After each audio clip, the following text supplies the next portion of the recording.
Certo dia, Kurosaki se viu com uma sereia dentro de seu apartamento. Como não tinha um aquário em casa, ele a manteve dentro de sua banheira, que ele encheu de sal para que a água fosse uma vaga lembrança do que era o mar. Ele sabia que com a presença dela seria impossível ele tomar banho por um tempo, e por isso ele decidiu que o melhor seria ele ir em banheiros públicos, o que sequer chegou perto de ser um problema para ele.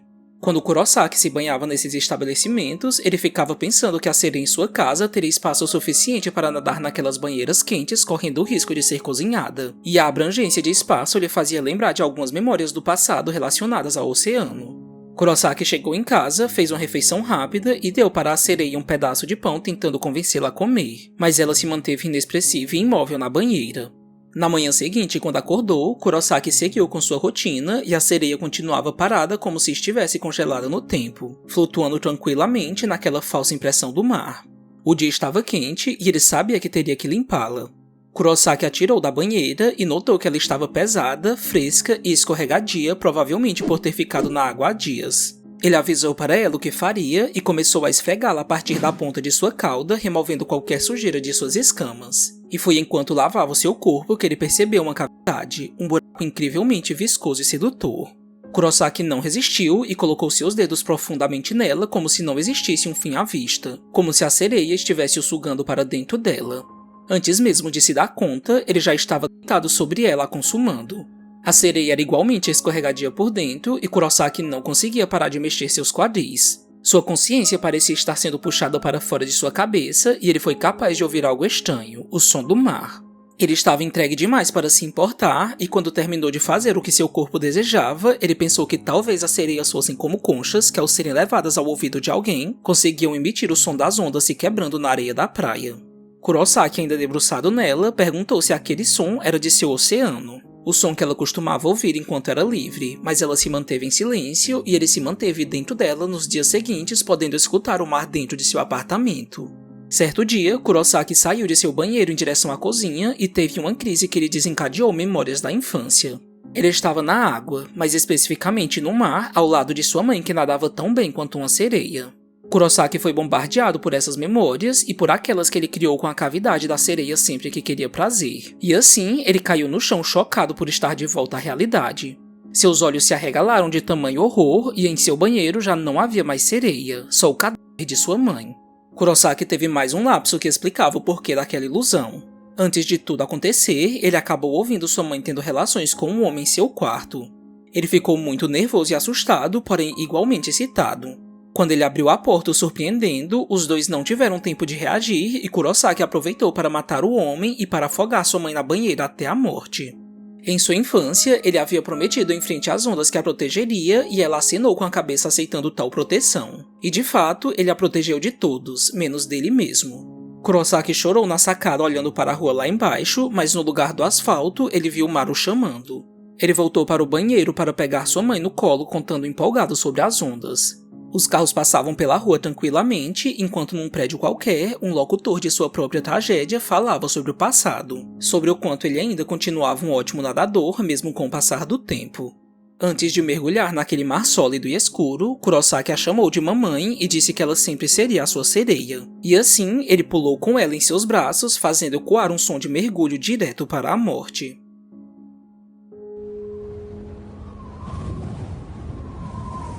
Dowei teve que se deparar com o que ele não queria, se despedir de sua esposa que havia morrido. Antes de sair para fazer isso, seu pai lhe contou uma breve história dizendo que os abutres nasciam quando um cadáver não era devorado pelos pássaros, e que a alma fora do ciclo de reencarnação voltava na forma dessa ave agourenta. Ele sequer poderia voltar com até mesmo a mecha de seu cabelo como recordação, mas ele já sabia de tudo isso há muito tempo. Seu pai só o relembrou porque ele sabia o quão o coração humano era fraco nesses momentos.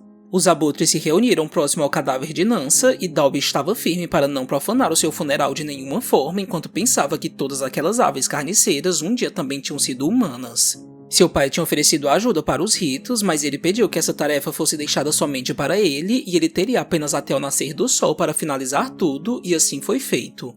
Dowey a despiu do lençol que a envolvia e, ao sentir o doce cheiro da decomposição que estava presente no corpo de Nansa, ele entendeu que ela tinha se tornado nada mais do que um pedaço de carne. Parte do rito exigia que o cadáver fosse esquartejado para que a forma humana fosse completamente quebrada sem chance de ser reconstituída, e Dowie podia sentir pela maciez da carne dela que a alma de Nansa já havia partido. Os abutres assistiam toda a cena com contemplação paciente porque eles sabiam que cedo ou tarde toda aquela carne terminaria dentro de suas barrigas. Já Dowie entendia que ele só estaria apto para aceitar a morte dela quando já não houvesse mais Nansa a ser reconhecida, ao menos era o que ele esperava. A faca entrou no ventre e ele parou ao encontrar dentro dele algo que ele não sabia e que o fez se sentir horrorizado. Os abutres caminharam em alvoroço para banquetearem, mas Dowie tentou afugentá-los pedindo que eles esperassem. Ele se voltou para o cadáver de sua amada e perguntou para os pedaços frios e sangrentos se ela estava o presenteando com aquilo. E só então que ele partiu das montanhas deixando Nansa para os abutres. Ao chegar na vila, ele viu os mestres do cemitério dançando pelas ruas marcando o fim e o começo da vida enquanto as pessoas assistiam empolgadas. Mas Dowie ignorou a cena e saiu sendo seguido por um cachorro que farejou algo em suas roupas.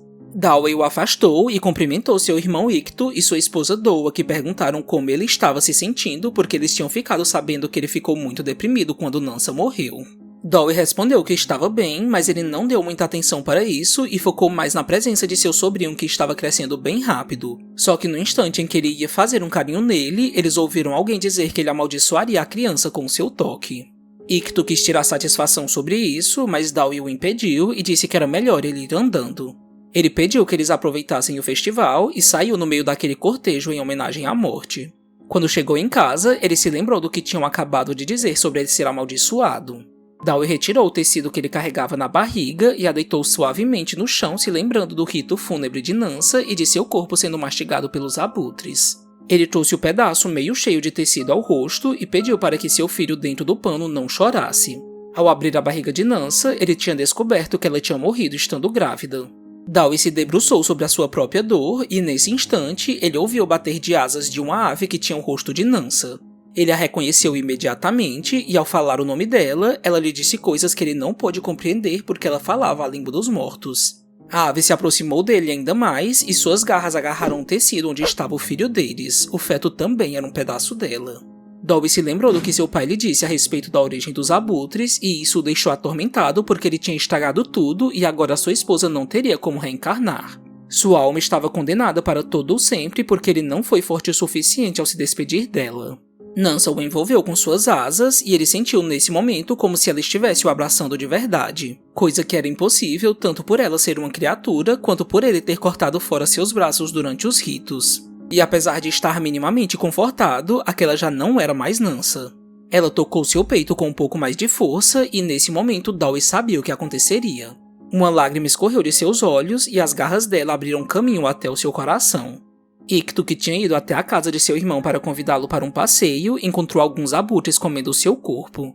Seu pai, que segurava o neto, disse com um tom pesaroso que gostaria que Dowie tivesse tido filhos porque ele sabia que ele sempre quis uma família. Doa perguntou o que aconteceu com ele, mas ele não sabia o que dizer, e tudo o que eles fizeram foi realizar um ritual falso de despedida porque eles não conseguiram encontrar todo o seu corpo.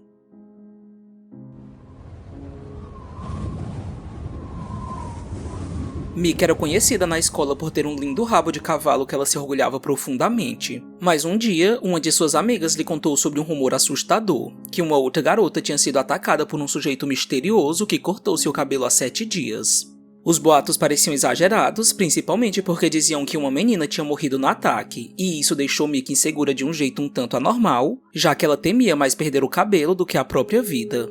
Um dia depois de sair da escola, ela se deparou com uma cena horripilante. Mika viu uma garota de cócoras num beco qualquer e tentou avisá-la sobre os ataques porque ela também tinha um rabo de cavalo e, portanto, poderia ser uma vítima em potencial. Mas assim que ela focou sua atenção total nela, ela viu que aquela garota estava comendo pedaços do corpo de uma pessoa, ou seja, ela era a responsável pelos ataques. O monstro voltou sua atenção para ela e começou a se aproximar de Mika, que tinha paralisado diante de tanto horror. E o mais curioso é que ela acenou para Mika de um jeito amigável até que seu próprio rabo de cavalo tomou forma e se alongou engolindo a cabeça dela.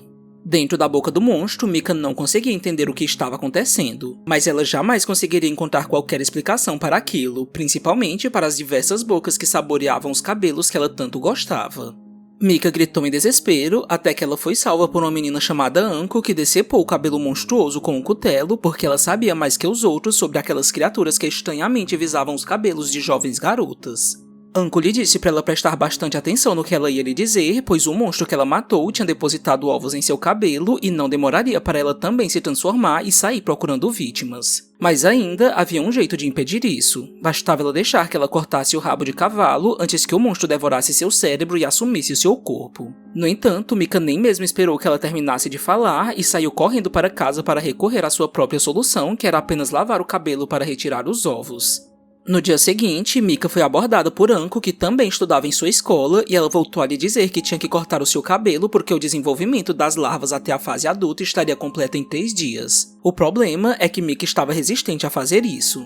Enquanto conversavam, uma garota chamada Sakashita, que também tinha sido atacada, apareceu para que Anko cortasse seu cabelo porque ela achava que se Mika visse isso, ela mudaria de ideia e deixaria que ela também fizesse o mesmo com ela. Ao contrário de Mika, Sakashita estava angustiada de saber que seu cabelo estava cheio de ovos de uma criatura que poderia devorá-la em poucas horas, mas Anko a livrou desse destino com um golpe certeiro que matou o monstro parasita na hora. Mika assistiu tudo, mas não se permitiu aceitar que teria que manter um cabelo mais curto. É claro que Anko não entendia o porquê dela estar sendo tão negligente, mas Mika apenas lhe falou que seu cabelo era tudo em sua vida e que ela até mesmo morreria para mantê-lo. Ela disse que Anko não a entendia porque ela tinha cabelo curto e como Anko estava cansada de ouvir tanta bobagem, ela deixou as coisas como estavam, dizendo que ela deveria procurá-la caso ela mudasse de ideia. 3 dias depois, assim como Anko tinha dito, os ovos eclodiram e o cabelo de Mika foi completamente substituído pelo corpo do monstro preso em sua cabeça. Ela ainda estava resistindo por ele, mas sofrendo intensamente com a coceira absurda e com a agonia de estar perdendo o controle do próprio corpo. Mika perguntou em seu estado deplorável o que seria dela dali em diante, e Anko respondeu que ela passaria a devorar garotas e a depositar ovos nos cabelos das pessoas. Quando ouviu isso, ela pediu que Anko não cortasse seu cabelo depois que ela se fosse, pois, de novo, ele era mais importante do que sua vida. Anko não concordava com nada disso, porque esse desejo era egoísta demais porque ele colocava outras pessoas em risco. Mas Mika foi tão convincente em suas palavras que ela permitiu que ela ficasse viva desde que ela ficasse longe dos outros. Anko revelou que ela também tinha passado dessa fase de adoração do cabelo, mas quando ela notou, Mika já tinha desaparecido tanto fisicamente por ter se arrastado para algum canto, quanto essencialmente porque o monstro já tinha devorado quem ela era e assumido seu corpo. Não muito tempo depois, Anko se deparou com uma cena trágica. Várias garotas estavam penduradas por seus cabelos, tendo sido vítimas de Mika, que espalhou com eficiência a sua descendência monstruosa em larga escala. Anko sabia que não tinha mais jeito e com um golpe ela decepou o tão adorado cabelo de sua cabeça. Apesar de ter achado que tudo aquilo tinha sido um desperdício porque ela poderia ter ficado viva, Anko não deixou de pensar no quanto Mika não se dobrou para se manter fiel a quem ela era até o fim.